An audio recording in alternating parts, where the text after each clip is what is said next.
Assalamualaikum warahmatullahi taala wabarakatuh. Salam sehat, salam sejahtera. Ketemu lagi di channel si ganteng kalem ya, Inong Ruhai. Dan di sini Inong tidak bosan-bosan untuk selalu mendoakan semoga sehat selalu dan panjang umur. Dan semoga cita-citanya semua cepat terkabul oleh Allah Subhanahu wa taala. Amin amin ya rabbal alamin. Dan di kesempatan hari ini Inong ingin sedikit bercerita tentang apa yang sudah terjadi. Mungkin di sini ada sedikit yang sudah berpengalaman, yang sudah pernah ya merasakan pahit manisnya kehidupan menjadi pekerja gitu ya, di luar negeri sana, dan mendapatkan informasi ada ya mungkin gitu, mungkin kalau untuk para yang yang sudah berpengalaman, mungkin mereka sudah mengalami ataupun juga yang belum pernah mengalami, walaupun mereka itu dari satu negara sama, tapi mungkin kan ya kita kembalikan lagi terhadap nasib kita sendiri gitu ya. Nah, mungkin di sini Inong ingin mempertanyakan, mungkin untuk para sobat yang ya sedikit mempunyai kisah ataupun kejadian yang sama, silakan komen di bawah ya, dengan kejadian masalah ibarat kata langkah-langkah awal kita itu bekerja di luar negeri. Nah, kenapa Inong mengatakan seperti itu? Ya mungkin untuk para sobat juga apakah sama ataupun tidak, tapi inilah yang terjadi. Inong mendapatkan informasi mungkin terjadi masalahnya ini itu masalah gaji gitu ya, di antara dari agensi ke seorang majikan. Nah, di sini Inong ingin mempertanyakan tentang masalah awalnya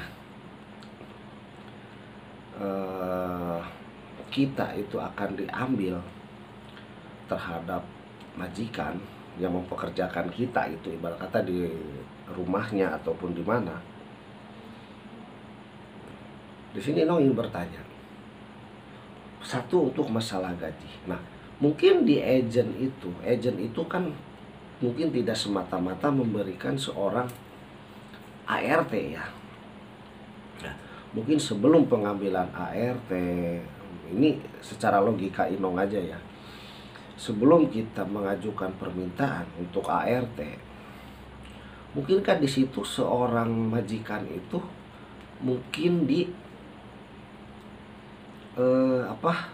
dicek dulu, diinterview dulu mungkin gitu ya, penghasilan, terus keadaan gitu, penghasilan itu per bulan berapa dan biaya pengeluaran apa aja, terus kalau dikalkulasikan dalam setahun itu berapa.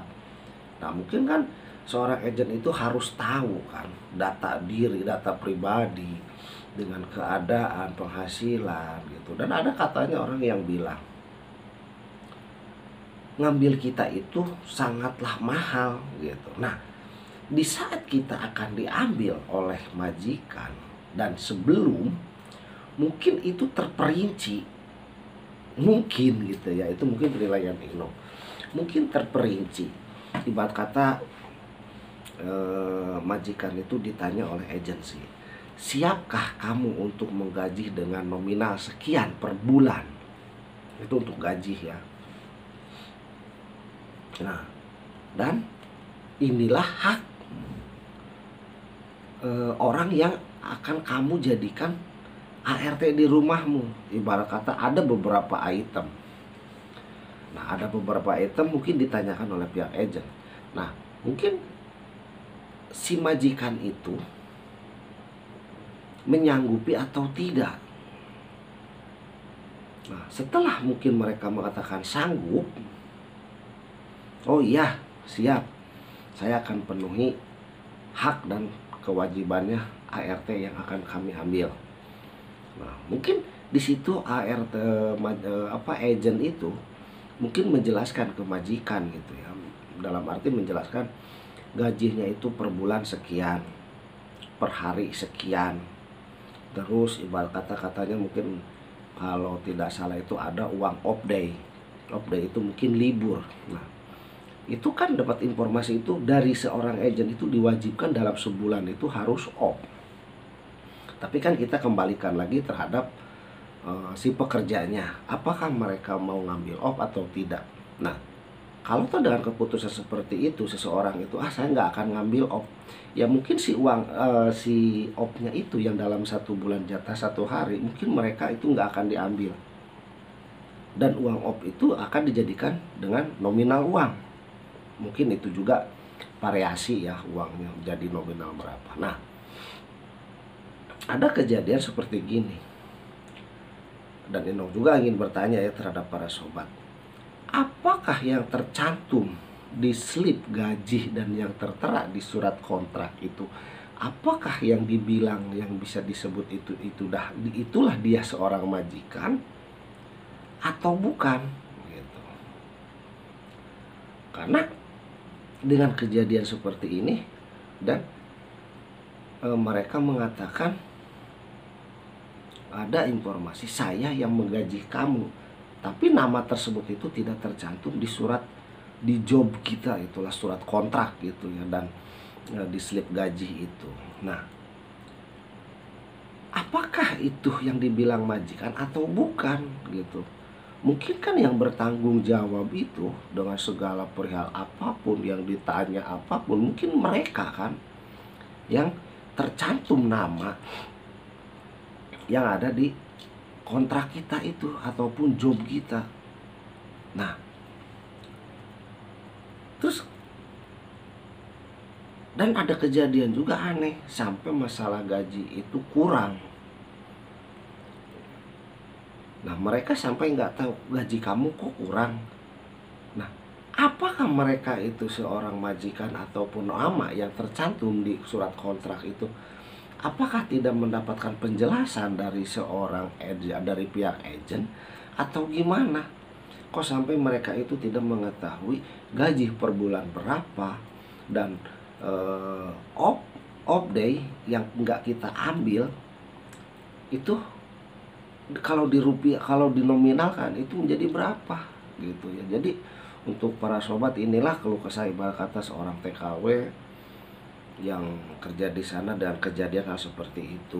Mungkin nanti kalau ada waktu gitu Inong akan di part keduanya gitu ya. Di dalam arti part keduanya itu mungkin ada untuk para sobat yang kerja di Singapura, TKW, Hong Kong, Taiwan, ataupun di Abu Dhabi sana mungkin gitu ya. Jadi yang mengetahui dengan kronologis cerita Inong ini silakan komen di bawah gitu. Apakah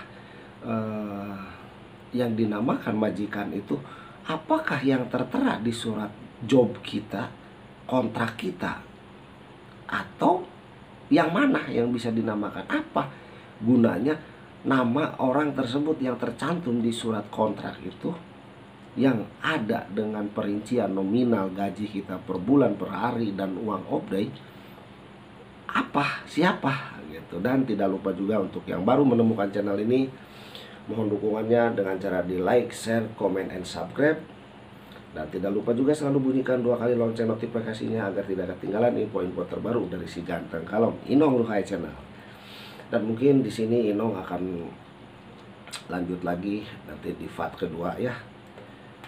Jadi mudah-mudahan untuk para sobat yang bisa berbagi ilmu, silakan komen di bawah, dan Inong tunggu apa sih sebenarnya gitu ya. Mungkin di sini Inong akhiri. Wassalamualaikum warahmatullahi taala wabarakatuh.